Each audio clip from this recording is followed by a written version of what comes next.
So for our fourth area, we have the collaboration between the general education teacher and the special education teacher. And we know on their own, each of these teachers are usually great and everyone wants what's best for the children in the classroom. But ideally it would be better if they can work together. So for this area, we are going to make a salad dressing using oil and vinegar. We all know oil has a lot of uses in cooking. Vinegar also has a lot of uses in cooking, but when you put them together, we have oil at the top, vinegar, they're not going to mix. You need put some work into making the mix, and it kind of goes for the same for the general education and the special education teacher.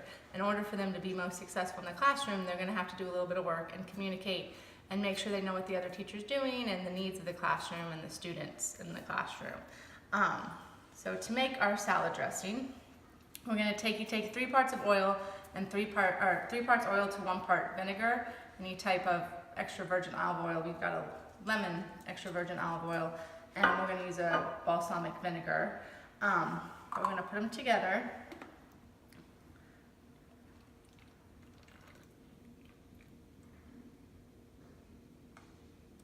We can even see, even when we pour them to mix, they'll start poured into the container.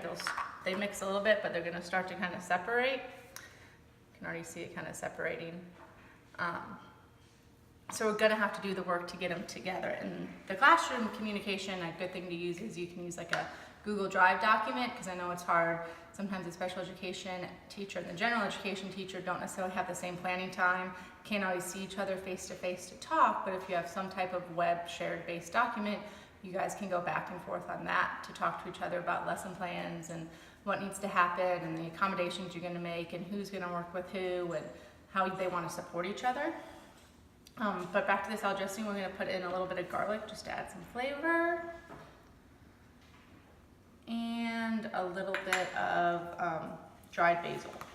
You can use any herb you want or anything that you like or have. Alright, and then comes in the work. So to actually make it work and make it a good salad dressing, you're going to actually have to shake it pretty hard.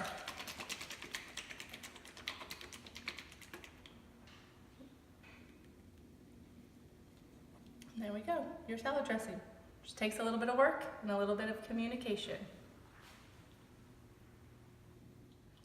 All right, so for our 5th area, we have the behavior impact on STEM.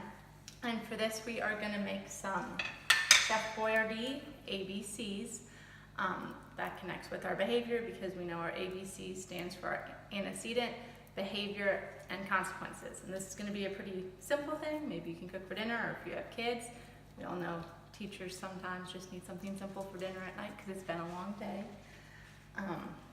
We're gonna take our soup, just pop it in the pot.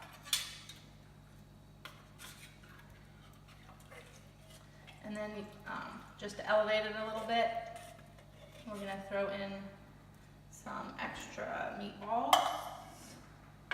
Just the frozen meatballs that have been heated up in the microwave for a little bit. And a little bit of pesto.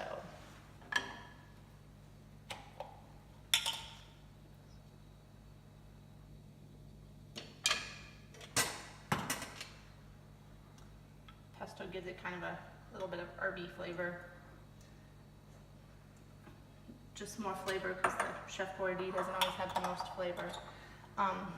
As this warms up a little bit, going back to the ABCs of the behavior, the antecedent and behavior and the consequence, I think as a teacher, it's important to understand that in every situation when you have a child that's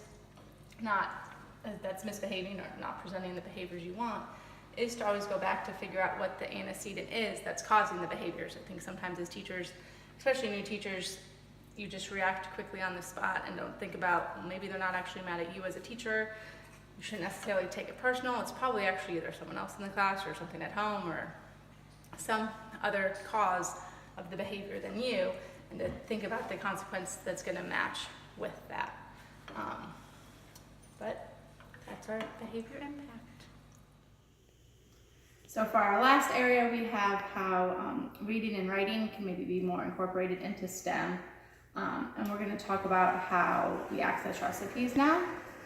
I borrowed this cookbook from my mother, but we're going to talk about making pancakes. And if I wanted to make pancakes from this cookbook, I can look them up in the index and it send me to this page.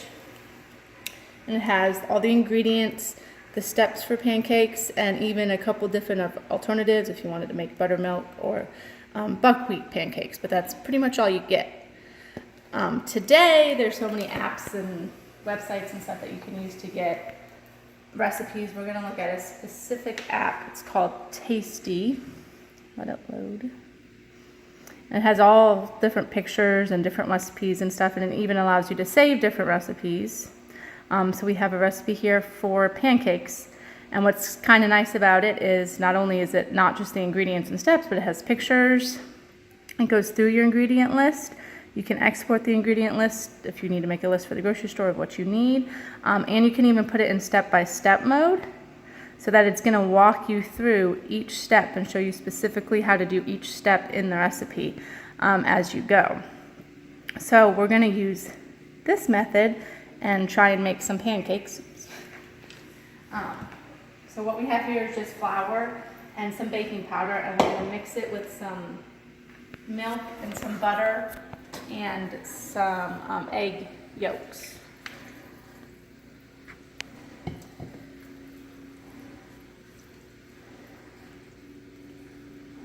And then I'm also going to fold in some egg whites that we have beaten, and they formed, you know, they're beaten properly when they form the little peak at the top. So we're going to fold those in. You don't want to stir them. Just kind of fold. They've already been beaten a lot.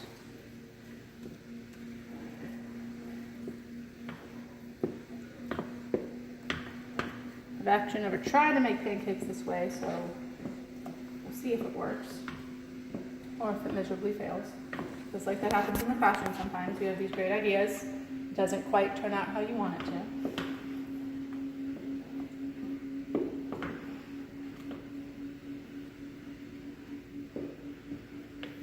Alright,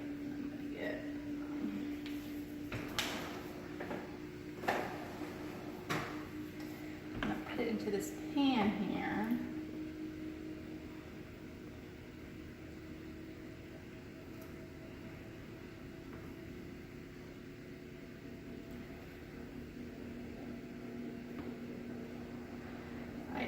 That cook and see how it turns out. Okay, so our pancake should be done. I'm going to check it with a toothpick. Looks like it's good. Try and flip it out.